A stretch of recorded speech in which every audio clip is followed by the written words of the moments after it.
Hello everyone, welcome back to my channel. तो इस part की शुरुआत में चियोंगा और सियोल साथ में होते हैं। चियोंगा सियोल को बताती है कि उसका एक बॉयफ्रेंड है। सियोल एकदम सरप्राइज होती है और कहती है मुझे भी तो बताओ उसका नाम क्या है। इस पे वो हुआई का नाम बता देती है और हुआई का नाम सुनकर सियोल तो एकदम शॉक्ड हो जाती है, लेकिन वो चियोंगा को कुछ नहीं कहती और अपने रूम में आके हुआई को कॉल करती है और उसे मिलने के लिए बुलाती है। इसके बाद अगले सीन में हुआई उससे मिलने आता है। वहाँ वो कहती है तुम्हें पता भी है तुम क्या कर रहे हो, तुम्हारा और चियोंगा का एक होना ये इम्पॉसिबल है क्या, ये तुम्हें नहीं पता? और ये हमारी मम्मा तुम्हारी मम को पता चलेगा तो वो बहुत ही हर्ट होंगे। प्लीज तुम ये सब यहीं पर रोक दो, उसे छोड़ दो, ये सब आगे मत बढ़ाओ। भाई भी ये सब सुनकर फ्यूचर की सोचने में मजबूर हो जाता है और कहता है ठीक है मैं उसे छोड़ दूंगा।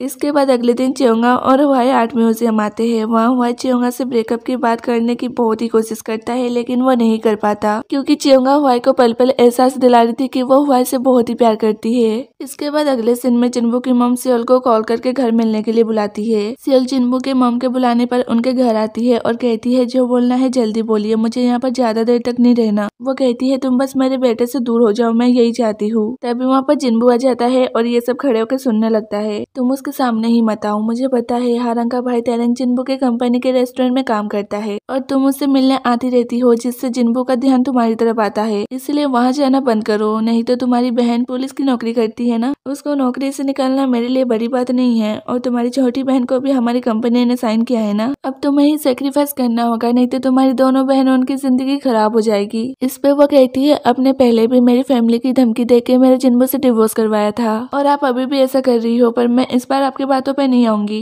एंड डोंट वरी, मैं इस घर में कभी वापस नहीं आना चाहती, तो आपको अपने बेटे को लेकर चिंता करने की कोई जरूरत नहीं है। और वो जाने लगती है, लेकिन तभी वो जिन्बू को देखकर एकदम रुक जाती है। जिन्बू की मॉम भी उसको देखकर एकदम शॉक्ड हो जाती है। जिन्बू सियोल के पास आता है और कहता है मुझे माफ करना, ये सब मेरी गलती है, मैंने तुम पे ध्यान नहीं दिया कि तुम इतने सारे मुसीबतों का सामना करती थी। जिन्बू माफी मांगते मांगते रोने लगता है। सियोल भी रोने लगती है। जिन्बू की मम कहती है बेटा तुम इसके लिए मेरी इंसल्ट कर रहे हो, जो तुम्हें इन 9 सालों में एक बार देखने भी नहीं आई। तुम कोमा में थे लेकिन इसको तुम्हारी बिल्कुल भी परवाह नहीं थी। जिन्बू उनके बातों पे ध्यान नहीं देता और सियोल से कहता है मुझे तुमसे कुछ बात करनी है, चलो मेरे कमरे में चल के बात करते हैं। ये सुनकर जिन्बू की मम गुस्सा हो जाती है और कहती है नहीं, ये फिर से तुम्हारे कमरे में नहीं जा सकती है। ये सुनकर जिन्बू सियोल से कहता है तो चलो हम बाहर चल के बात करते हैं। इस पे सियोल जिन्बू की मॉम से कहती है अपने बेटे को मेरी जिंदगी से निकल जाने के लिए कहिए, मुझे ना इसके साथ बात करना है और ना कभी मिलना है, तो प्लीज अपने बेटे को संभालिए। ये कह के वो चली जाती है। जिन्बू की मॉम कहती है देखा उसने कैसे बोला, उसकी हिम्मत भी कैसे हुई तुमसे ऐसे बात करने की। वो उसे सियोल के बारे में बुरा भला बोल के अपने रूम में चली जाती है, लेकिन जिन्बू जल्दी से सियोल के पीछे आता है। वो उसे रोकता है और कुछ देर बात करने के लिए कहता है। वो मान जाती है, लेकिन सिर्फ आखिरी बार के लिए। वो दोनों बैठ के बात करने लगते हैं। जिन्बू उससे माफी मांगता है और कहता है मुझे नहीं पता था कि तुम्हारे साथ ऐसा होता था,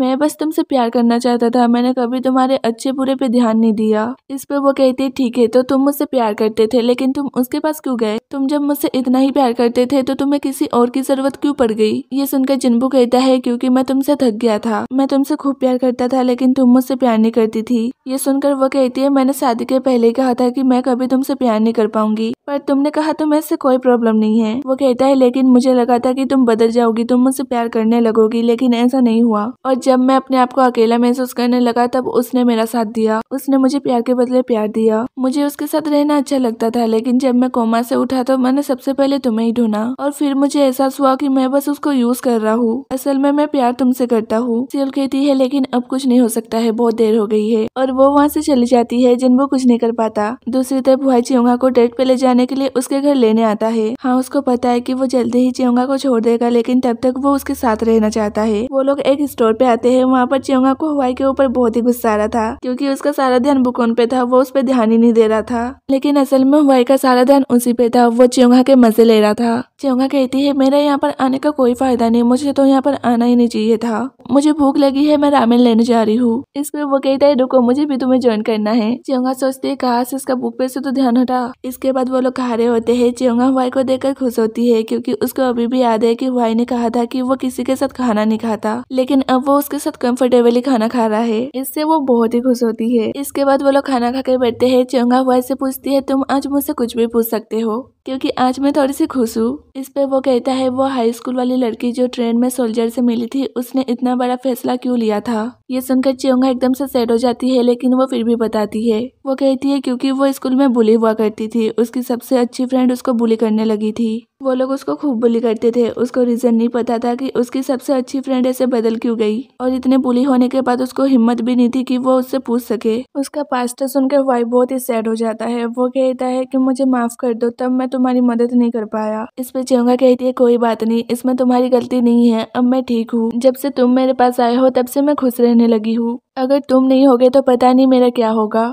शायद मैं फिर से वैसी हो जाऊंगी। ये सुनकर वाई बहुत ही ज्यादा सैड हो जाता है। इसके बाद अगले सीन में सियोल अनाउंसर के जॉब के लिए इंटरव्यू देने गई थी, क्योंकि वो पहले करती थी, लेकिन इस बार वो सिलेक्ट नहीं होती है क्योंकि सब उसको जिन्बू के एक्स वाइफ के नाम से जानते हैं। इसलिए इन सब में उसको थोड़ी मुश्किलें आ रही थी। वो बहुत ही ज्यादा गुस्सा हो जाती है और गुस्से में तेरेंग के पास आती है और कहती है ये जिन्बू का नाम मेरा पीछा क्यों नहीं छोड़ रहा है। वो बहुत ही ज्यादा गुस्से में थी, लेकिन तेरेंग को पता था कि उसको खुश कैसे करना है। इसके बाद अगले सीन में सियोल अपने रेडियो सेंटर में होती है। तभी एक लेडी आ जाती है और सियोल से कहती है चलो तुम्हें एक मेन अनाउंसर का काम करना है। इस पे वो एकदम से हैरान हो जाती है और कहती है लेकिन अचानक मैं। वो कहती है तुम ही हो ना सियोल जो पहले अनाउंसर का काम करती थी। वो कहती है हाँ। इस पे वो लेडी कहती है कि एक्चुअली बात यह है कि जो मेन अनाउंसर है उसका एक्सीडेंट हो गया है और हमें अर्जेंट कोई अनाउंसर चाहिए, क्या तुम ये करोगी। अब भाई इतना अच्छा ऑफर है तो वो मना तो नहीं कर सकती। वो खुशी खुशी हाँ कह देती है, लेकिन वो बहुत ही ज्यादा नर्वस थी क्योंकि एक तो वो 10 साल बाद ये करने जा रही है और उसने कभी मेन अनाउंसर का काम नहीं किया है। वो तेरेंग को कॉल करती है और उसे सब कुछ बताती है। इसके बाद लाइव स्टार्ट होने वाला था। सियोल बहुत ही ज्यादा घबराई हुई थी। उसे कैमरे में देखकर स्माइल करने के लिए कहते हैं, लेकिन उसे स्माइल करते ही नहीं बन रहा था। लेकिन तभी वो देखते है कि तेरेंग आया है और वो उसको हंसाने लगता है। सियोल उसको देखकर एकदम रिलैक्स हो जाती है।